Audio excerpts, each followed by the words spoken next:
Dear friends, welcome back to the 10th unit of our class. Today, we are dealing with the concept of law. What's the role of a law in morality? We know what's a human act, and we know how to distinguish between a morally good act and a morally evil act. For that purpose, we have studied the moral determinants as subject, circumstances, and the object.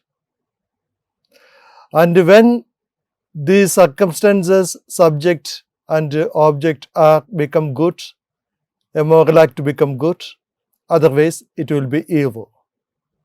And accordingly, we come to the chapter on the norms of morality. There we studied how St. Thomas Aquinas defining the Christian way of understanding the norms of morality. As to the top, we have the divine will. Then we have a proximate norm that is called the human nature. And then we have a subjective or intimate norm of morality, that is our conscience. From there, we are moving to this new unit, the general concept of a law. What do you mean by a law? Generally speaking, it's a rule or a norm which governs the free action of a rational being in any field of action. As an example, we have the traffic laws, meaning all our actions in the field of traffic will be regulated by these kinds of laws. In every field, we can find certain norms and regulations codified, and it is called a law. And in the church, we have the canon law, and in the state, we have the civil codes. But when morality concerned, when we take morality, our ethics, the concept of the law in a very restricted sense, that is, law that rules or governs the free action of a man which have a moral obligation. Once again, it's a law. The law means it's a rule or a norm governing the free actions of a man which have a moral obligation. So only in the part of moral obligation, morality as such, we can have the moral laws.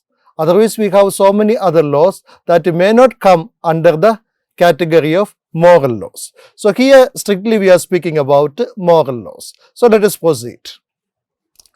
St. Thomas Aquinas in his Summa Theologiae, he defined the law in the following way. And this definition is always used, and this definition is used by all the countries, and this definition is one of the very important definition of a law. So how St. Thomas Aquinas defined a law? According to him, a law is an ordinance of reason directed towards the common good and promulgated to the one who has the care of the community. Once again, the law is an ordinance of reason directed toward the common good and promulgated by the one who has the care of the community. Here there are four concepts very important to understand. First of all, a law is an ordinance. And we know in a normal sense what is an ordinance.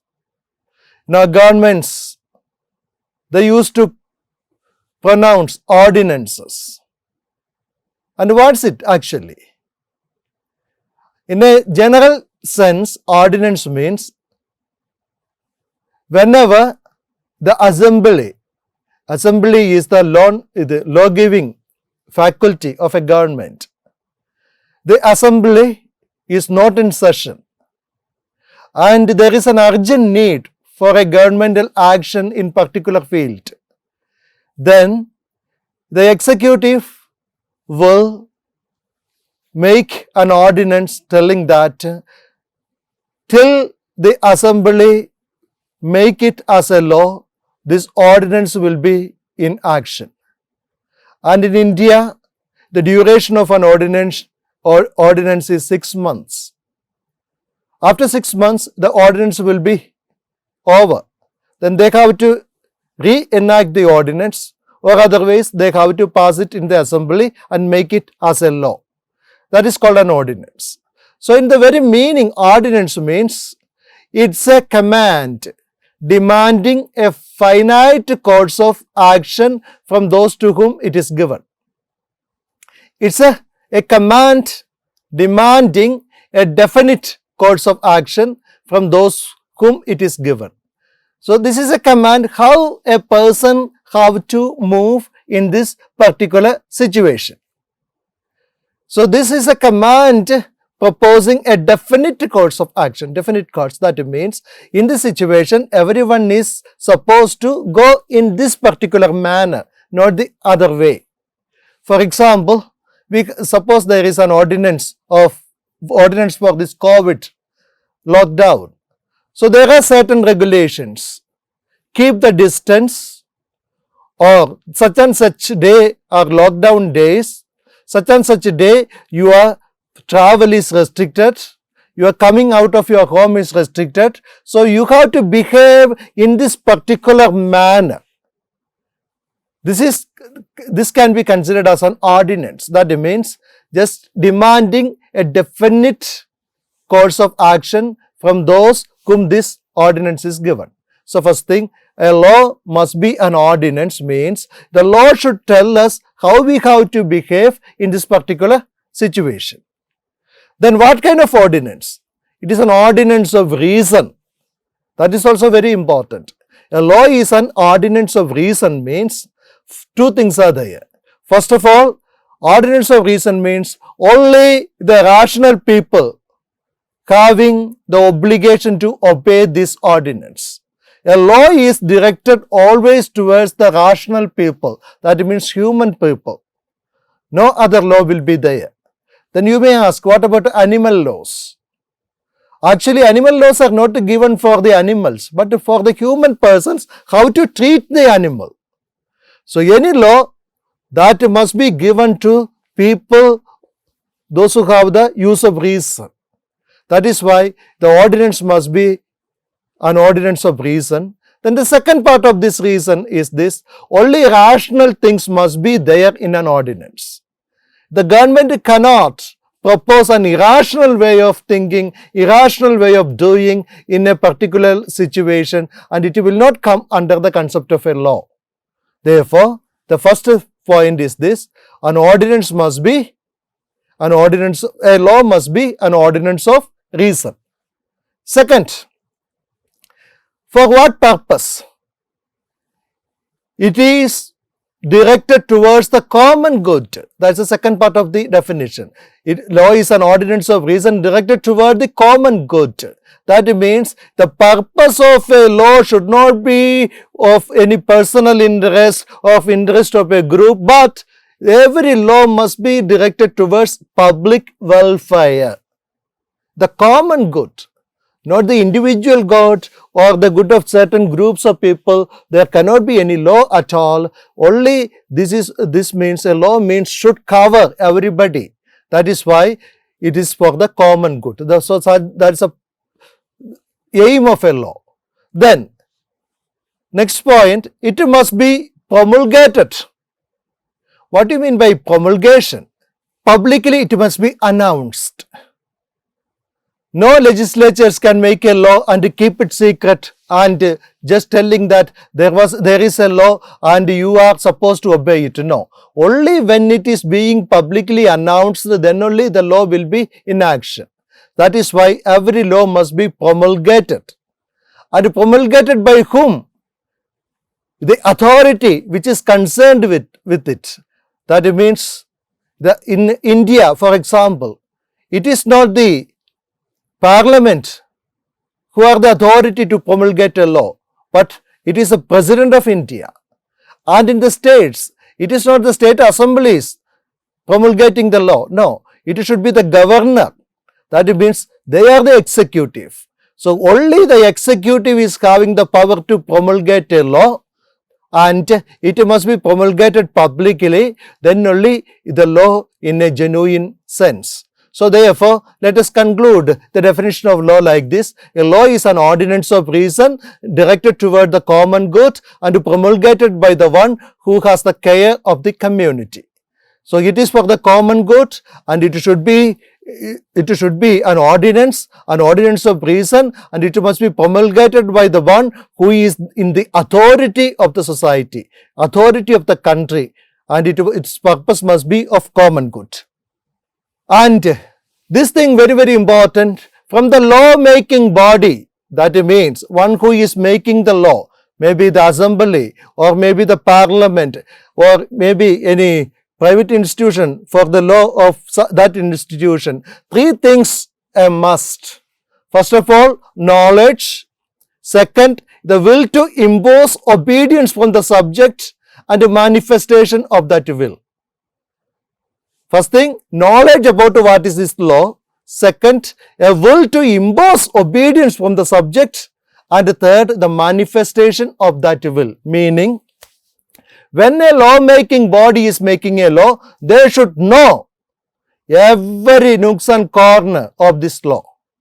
How far it is extended and how far it is limited. Whether it is going with other laws or whether it is opposing the laws.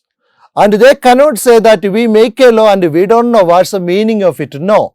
When a law is being made, authority or the agency should have the real knowledge of what they are doing, what is the situation, and with this law, how they are going to solve this problem.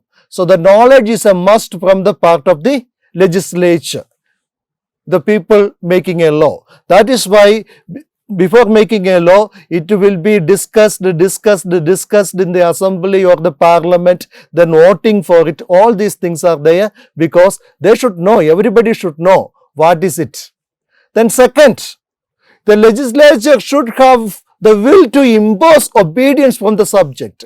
When a law is being made, and it is just for the sake of making a law, and nobody is interested with it, and nobody is knowing that whether people are obeying it or not, then there is no meaning of making a law. Therefore, the authorities should have a will to impose obedience from the subject. That means, if there is a law, they should know that this law is being practiced. They should have that will, power. Then third, this authority should manifest that will. That means, if somebody is going according to that law, they must be rewarded, and those who are disobeying the law, they must be punished. Then only the law can be an effective force in a society. So these are the three things: knowledge, will to impose obedience from the subject, and the manifestation of the will. When these three things are coming together, then we can have a law. Now, when we look at the concept of law, we can have various kinds of laws, different kinds of laws. And we should know these names and what it meant. Then only we will be able to distinguish between one kind of law and the other, and real meaning of a law. The first division, from the standpoint of obligation, that means from the people, those who are receiving the law, or the community for whom this law is being made. From their standpoint, the law can be either affirmative or negative or permissive or punitive. Four types of laws are there: affirmative laws, negative laws, permissive laws, and punitive laws. What is an affirmative law? A law is strictly telling you to do such and such things. Any law that is telling us to do something, that is called an affirmative law. And what is a negative law? A negative law means if the law is telling us never do certain things, that is called a negative law. Thou shalt not kill. Is it an affirmative law or a negative law? Yes, indeed, it is a negative law. That means it is telling us you should not do that. So affirmative law is telling us do something, negative law is telling us don't do such things. So affirmative laws, for example, in the 10th commandment, the 4th commandment, respect your parents. It's an affirmative law. But the 5th commandment is a negative law. So for affirmative, negative. Then permissive law. Permissive law means it is according to your freedom. If you want, you can do it. If you don't want, you need not do it. It's a permissive law. For example, cast your vote. It's a permissive law. It is always recommended that you have to cast your vote, but if you don't believe in politics or if you don't mind of doing that, okay, nobody is going to punish you because it is a permissive law. And finally, a punitive law. It came from the Latin word punire, to punish. Any law that is attached with a punishment. If you are not going with the law, you will be punished. Then it is called a punitive law. All our traffic rules, they are punitive laws, telling that if you disobey these traffic rules, you will be punished. So these are the 4 types of laws from the standpoint of the obligation. The people, those are obliged to go with the law. It can be affirmative or negative, permissive or punitive. The second category, from the standpoint of the legislature, one who is making the law. So the law can be divine or human. When God is the legislature, then we can say it is the divine law. When human persons are the legislatures, it is the human laws.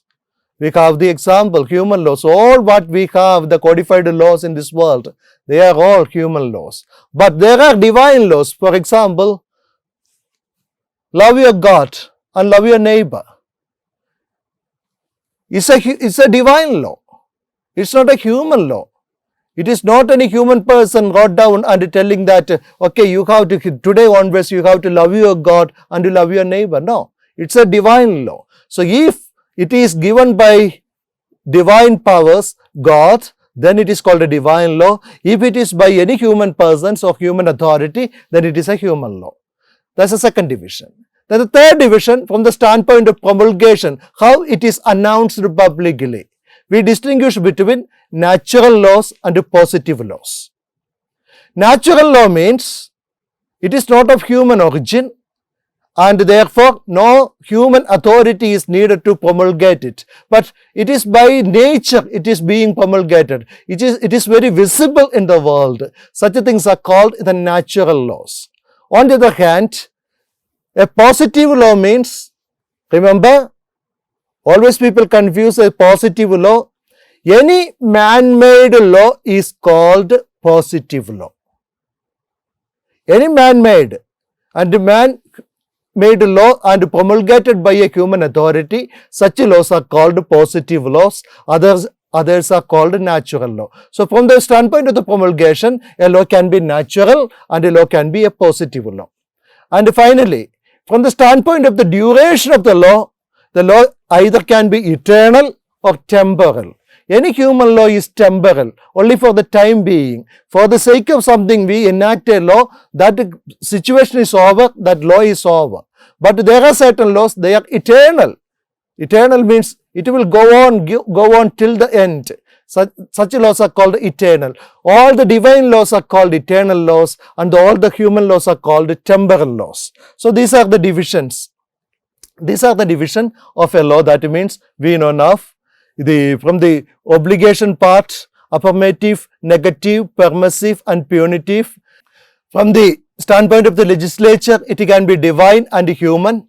And from the promulgation, it can be natural and positive. And from the standpoint of duration, it can be eternal and temporal laws. Now, as St. Thomas now codifying the structure of laws under 3 categories, he says, first and foremost, we have the eternal law. And he says, below that, we have the natural law. And under the natural law, we have the positive laws. There are 3 types of laws we can find in this world now. The eternal law, the natural law and the positive laws. Now, let us go to the first one, the eternal law. The eternal law, according to St. Thomas Aquinas, the teachings of the Catholic Church, it is the plan of divine wisdom considered as directing all actions and movements of creatures to their proper end. It is nothing but the will of God, as we studied in the previous chapters. The will of God. Now, eternal law means it is the divine wisdom that is directing all the creatures, all the actions and movements of the creatures to their proper end. That means everyone in this world, every creature in this world are created with a purpose and with a particular nature. So, according to that particular nature, every being should go forward. That is the divine will. And when it is applied to human being, we people, what is this divine law or the eternal law? As applied to the rational creatures, the eternal law is the will of God commanding the preservation of the natural order and prohibiting its violation. Very simple. What is eternal law for me? It is the divine will commanding me to preserve the natural order and it is prohibiting me its violation. So God has a meaning for everything when He created everything, and it is a total plan of God, and my duty is to cooperate with God to preserve this natural order, and it is forbidding me its violation. So deforestation, cutting the trees. The trees are having a purpose according to God's plan. And when I go with my selfish interest and cutting down and taking all the trees, it is against eternal law. Why? Because I am just going against the purpose of God, the divine will. So it is always asking me to preserve according to God's plan and never violate it. That is the eternal law. Now we have the next type of law is called natural law, and the natural law is an important concept in Christian philosophy and Christian theology. Many people disagree with this, the concept of natural law, but we should be the prophets of natural law. What is a natural law then? The natural law in general sense, natural law from my part is this: I am participating in the eternal law as a created being, human being, and cooperating with God for the preservation of this natural order. So let us, in a strict sense, we can say the natural law is defined as the moral law manifested by the natural reason, demanding the preservation of the natural order and prohibits its violation. That means we just participate in the divine will, in the preservation of the natural order, and always fight against its violations. That is natural law. And if an example we can say, it's a natural right for every human person, the right to live. It's a natural right for every human person. So if anybody is trying to take away the life of others, we have to defend it and we have to do all our best to prevent it. Why? Because it is God's plan that everyone should have their natural right to life. But if somebody is just intruding and just taking away that life, it is not at all allowed. There only we say abortion is a sin and it is par equal with murder. Because just like a human person is having the right to live, the child in the womb is a future human being and it is also having the same right as a human person. Therefore, abortion cannot be allowed according to the natural law. But many people in this modern world may not agree with this. That is why I said we should be the prophets of the natural law. How this natural law is understood in the history?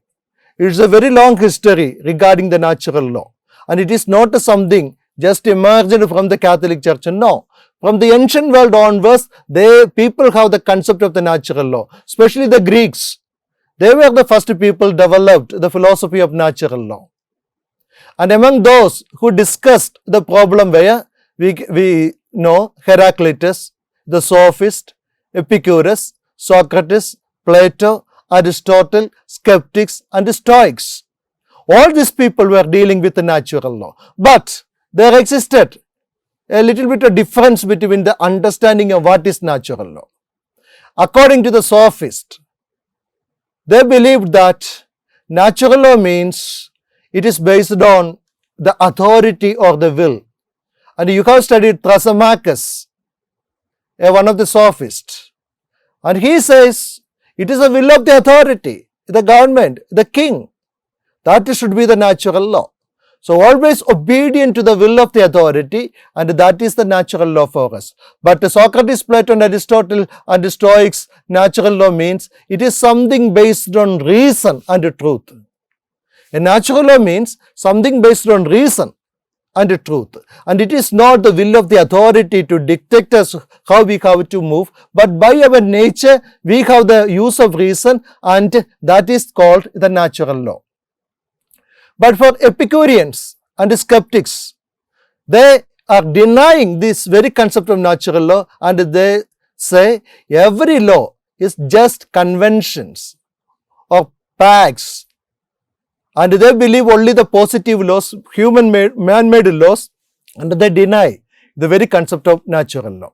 That was the ancient history. Now let us move in the Middle Ages, and it is the Catholic Church holding on the concept of natural law, and Augustine and St. Thomas Aquinas, they were the patrons of natural law, and they believe that it is a participation in the divine plan regarding the preservation of the natural order and avoiding its destruction.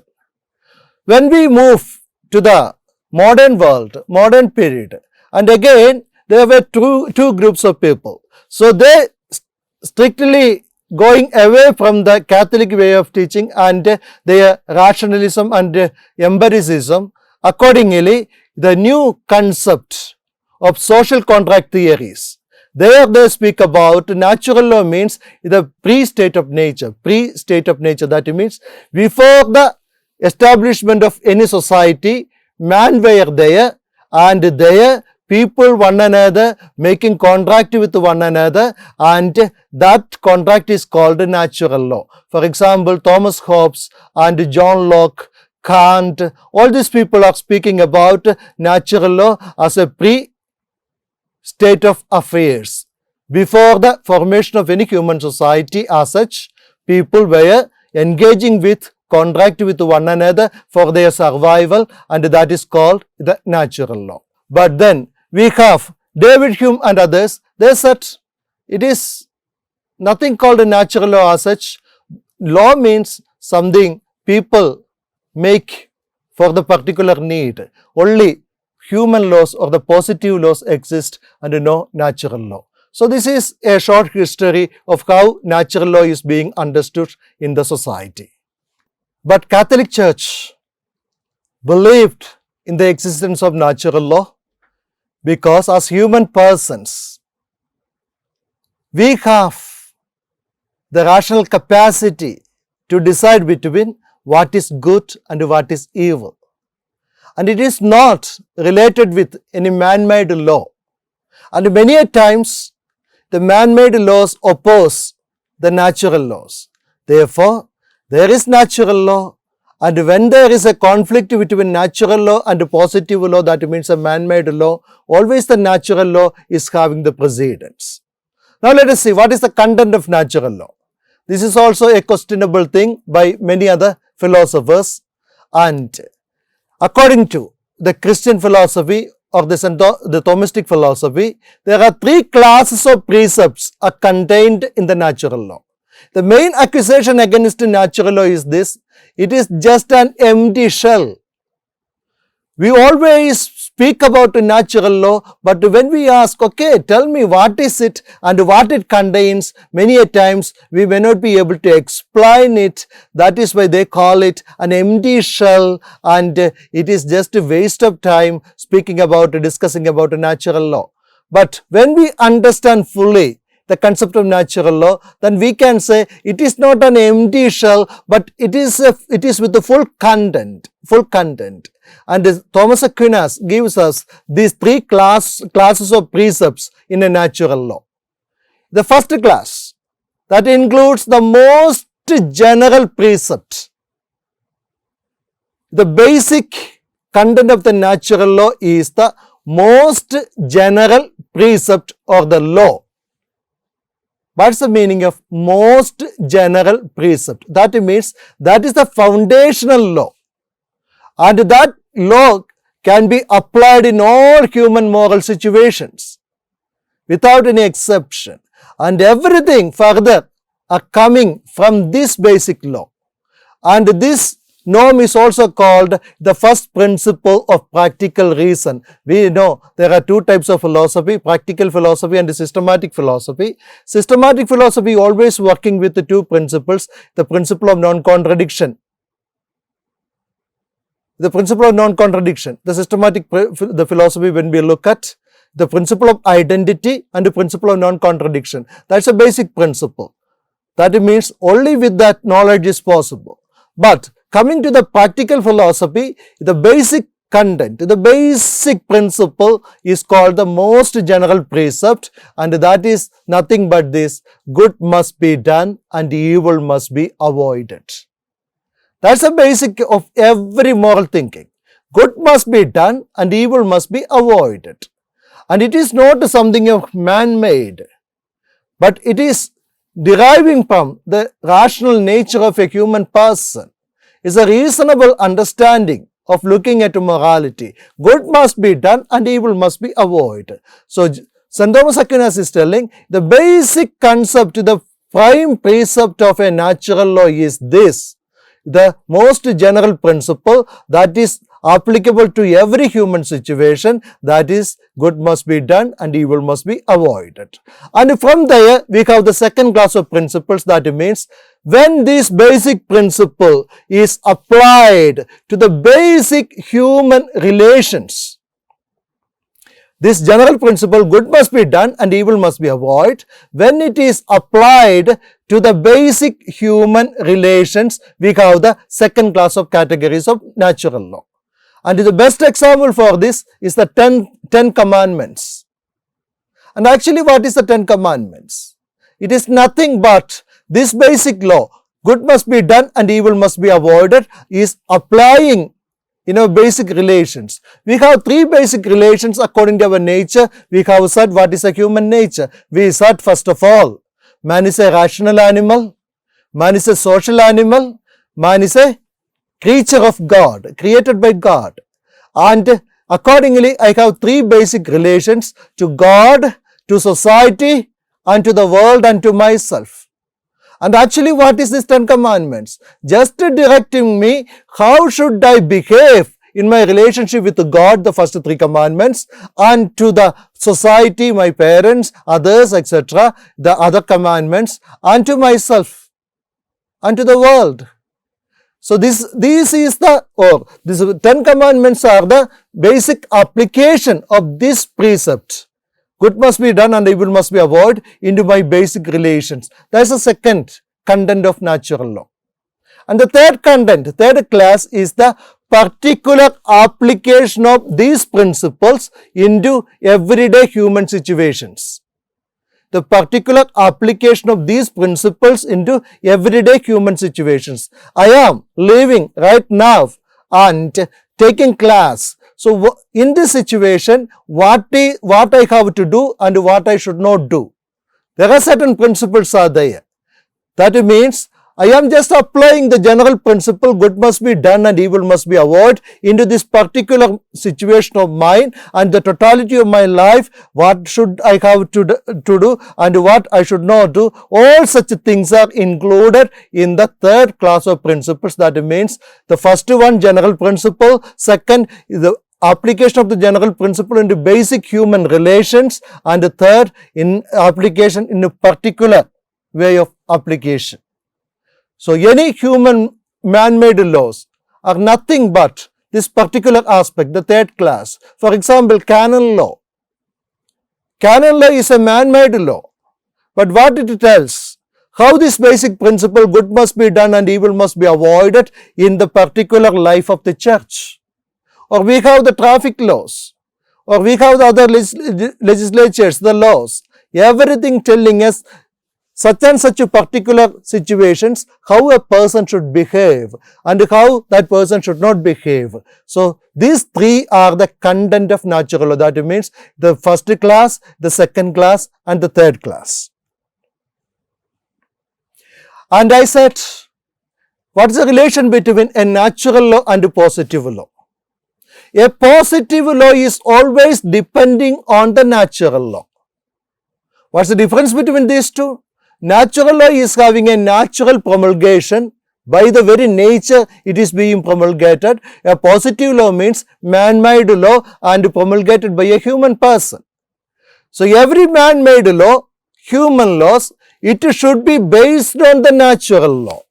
It should not go against the natural law, because natural law is based on human reason. And any law that should have the power of a law should have a reasonable course of action. We said in the definition, only in a reasonable course of action which is made by a law, then we can say it is a law. So any irrational laws, that means going against the reason, such laws will not exist and should not exist. Therefore, if there is any clash between a positive law and a natural law, always we have to claim on the natural law. That is why the Catholic Church is against the abortion bill passed in Indian legislature in the year 1973. It is against human nature. That means it is just against the right to live and terminating the pregnancy within the womb. So as a Christian, as Catholics, we cannot go with such kind of rules, because according to our understanding, it is against human reason and it is against the basic principle, good must be done and evil must be avoided. Therefore, if there is any clash between a human man-made law and a natural law, always natural law having the predominance. Thank you.